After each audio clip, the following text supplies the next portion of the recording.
They didn't know what to say to them. I had no idea anything was going on. Like, I didn't know it was to that point where that they would even think to do this to themselves. It's a shocking case. The American Academy of Child and Adolescent Psychiatry says suicide is the third leading cause of death for 15 to 24-year-olds. Yeah, we talked about this earlier. A tragedy involving two teenage girls from Norwood, Pennsylvania gives a face to this startling statistic. But the question here, can anything be done to prevent something like this from happening again? It really makes you wonder. Yeah, that's what we're asking Tricia Ferrara. She's a parenting and life strategist. She's joining us, trying to talk about some warning signs, maybe some advice for parents. Tricia, thanks for being here. Oh, sure. You know, we hear that warning signs, and I think that's the first thing we as parents instantly want to look back and find. What are warning signs? Well, I mean, there's some classic warning signs when a child withdraws or changes abruptly with mood or eating habits, or if they're only relying on friends, if there's no adult influence in their life, that's key. But I think there's something else that is emerging here, and it's when adolescents seem as though everything's okay. I mean, we know inherently adolescents can have a lot of ups and downs,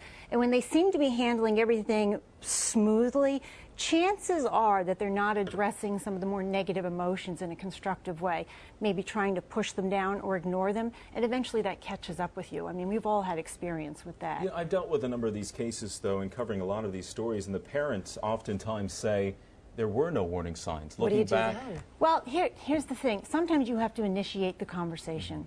You know, the kids don't have the language to initiate these conversations, and they're also intimidated by how will other people react. You know, so the parent sometimes has to look at their history of how they've responded to difficult moments. Have they been overreactive? Have they been underreactive? That is what the child will rely on when they are trying to project out how will mom or dad respond to me. You know, we talked too about the teenage brain and about how it doesn't necessarily work the same as an adult brain does. The decision making is different.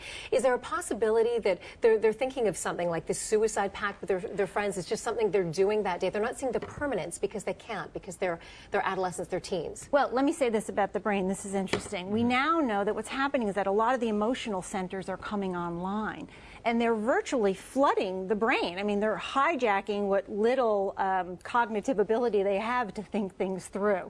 So maybe they had some, it gets washed out for a bit, and then it comes back online, hopefully by the time they go to college.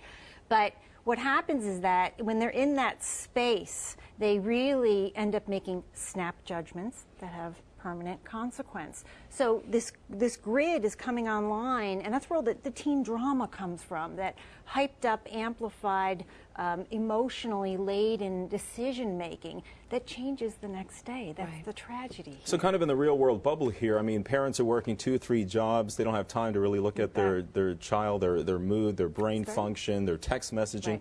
What does a parent do to get to the bottom of this? So what we want them to do is make sure that instead of, you know, a lot of us want to say to the child, you know, promise me you won't hurt yourself, okay? And often that's about the parent's security, that the child is safe. What we really need to do is provide the child with a process for negative emotions, okay? What you want to say to the child is, what would you do if you felt so sad that you felt your life wasn't worth living? You know, sometimes they say, I don't know what I would do. Well, let's talk about that. Do you have someone to go to? It doesn't have to be me. Maybe it'll be a teacher, a coach, a neighbor, an aunt, an uncle. But go to someone. Go to someone. And sometimes initiating that conversation, the light bulb could go, hey, didn't like what you said.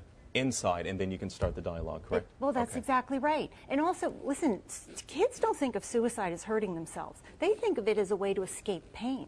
So you have to say that, where is the pain from? Let's get rid of that, not you.